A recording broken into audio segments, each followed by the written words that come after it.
Hey guys, it's Lauren.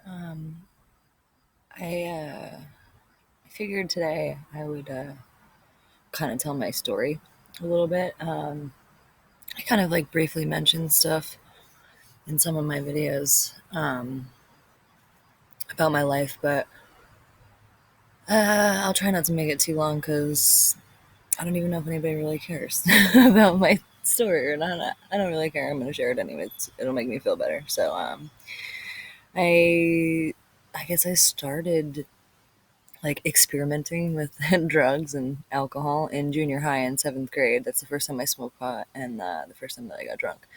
And then after that, through basically that time through high school, was just kind of doing those things, like snorting pain pills sometimes. I did a coke a couple times my senior year. Ate mushrooms, acid, ecstasy. That was more my senior year of high school. In the summer after that, so I had been like experimenting, but not like addicted to anything. It was just kind of me having fun, I guess. And then I moved to San Francisco.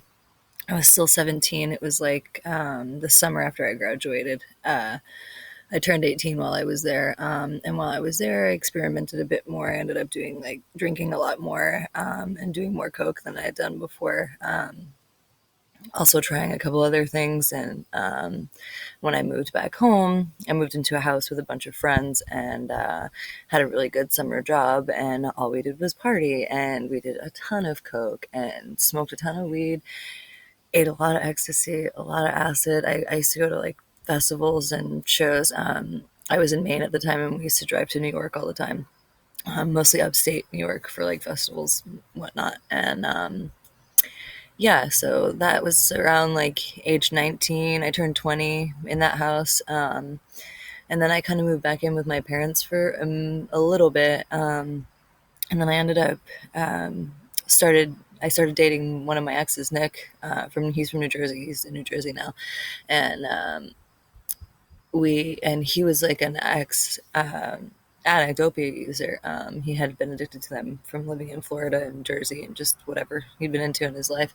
And I had at that time just kind of been like snorting like Vicodin and stuff like with my roommates because I moved out of my parents' house and moved in with two of my friends. Um, and so it was like really just mild shit. And then me and Nick got together and it was just like, that's it. It was an explosion. We were so bad for each other. We just fed off of each other and ended up just like started abusing Oxycontin, snorting them mostly. And then I found out that Nick was using a needle behind my back. And me being like, well, I want to know, I want to get like the best high out of this. We're spending all our money on this or whatever, And so I injected myself. And I was probably 23, 22 at that time, probably 22. No, I was 22 actually, because it was after my 21st birthday. And that's the first time I used a needle. And as soon as I started injecting those, it was like an immediate switch to heroin because we would drive down to New Jersey and pick it up. And that's the first time I ever shot dope. I was in a rest stop in Newark, New Jersey, with my ex, just sitting in the car. And I did it, and I'll never forget the way that it felt ever for the rest of my life. That will never, ever leave me the first time that I did it. Some people say they don't even remember. I will never forget the first time that I used it. Changed my life, obviously, forever. When we got back home, kind of switched back and forth from heroin to pain pills. And this is around the time that they changed the formula for OxyContin. So they changed it to the OPs. So we were just doing like blueberries and dope when we could find it up here or when we went and got it in Jersey. And to support our habit at that time, we started to sell crack. We used to go drive to Portland and get it and sell it and be gone all hours of the night and totally supported our opiate addiction and then also coke addiction on top of it because we had it readily available all the time and just made way too much money. Of course, we lost our apartment, pretty much lost everything, moved back in with my parents and lived in their attic for like 6 months, all the while doing all this. By this time, I was 24 and I eventually just broke down. I was at the point of like literally holding a razor blade in my hand, about to cut my wrist open. This is probably like the fifth time I've tried to attempt to kill myself. And my ex grabbed out of my hand, freaked out, left. Eventually, we got into this huge fight. Told my parents I had to leave. I wanted to go to. I finally went downstairs and told them the truth. They had no idea. They had no idea that I had been an addict this entire time. Literally, at that point, it had been like 12 years because I had started in junior high. And they just had no clue just because I left home and I wasn't around. And sent me to my first treatment in California. I completed it and came home. The minute that I got home, my ex picked me up from the airport. We got a hotel room, started banging pills immediately, as soon as I got back.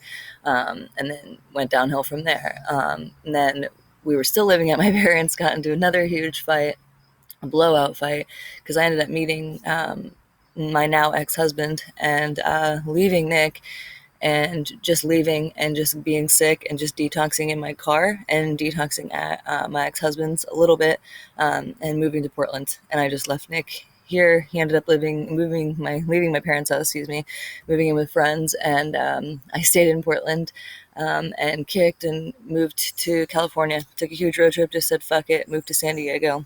A little bit after that, Brandon, my ex, had also been on a road trip, and we ended up living in LA together eventually. And LA was, I'm not even going to get into it. I lived there for a few years. I ended up injuring myself and being put back on pain pills. So I had a big chunk of clean time. And then I was put on the pain pills. I was honest with the doctor that I had, who then sent me to an addiction specialist. So I was put on Suboxone for the first time. Was on it for way too long, way too high of a dose, came off of that. And then started making the videos. That was a couple of years ago now. So that's when I made those videos, when I was coming off of, I don't know, 6 months. I don't even know the time frame, honestly, how long I was on this Suboxone. More than 6 months, probably 9 months. So not as long as some people, and the withdrawal was still horrendous. So I can only imagine people that are on it for like 6 years that come off of it.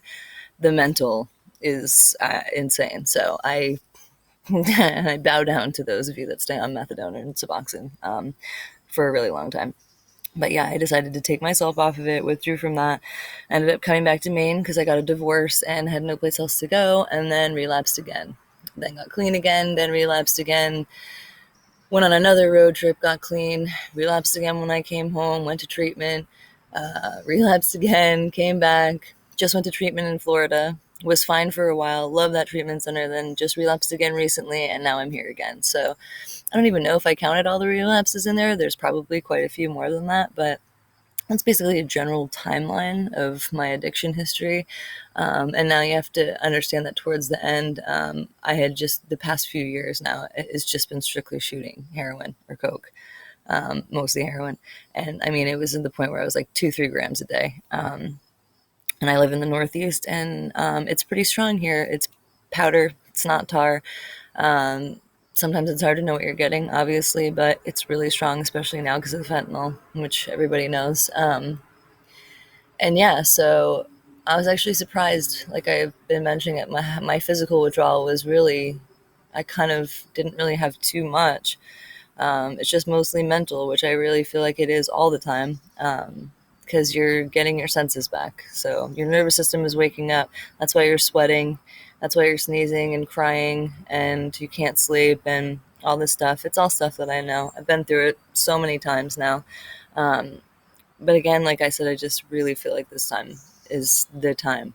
Like it has been way, way too long. And I don't want to be some of the people that I talk to that are in their 60s, bless them, that are just finally getting clean then, and their whole entire life has passed them by. And I might not even have that much longer on this earth. Who knows, and I don't want to spend the entire time that I'm on the earth just fucking a junkie, just high as fuck, not even knowing what's going on. Like, how exciting is that? I don't know why that just dawned on me recently. Just like, it's the most antisocial drug that there is. You just isolate yourself, and then you just end up, eventually everybody just sees that you're isolating and they don't want to spend any time with you anymore because you're a hermit and you're depressed, and who wants to be around some fucking Debbie Downer all the time?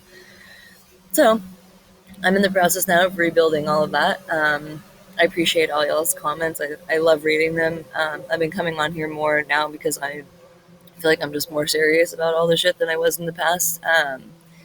And I've been just like trying to take better care of myself, like showering, putting a little bit of makeup on, brushing my teeth 2 times a day instead of like once a day, maybe. Like, you really do disgusting things when you're an addict, especially a junkie. You just don't fucking care.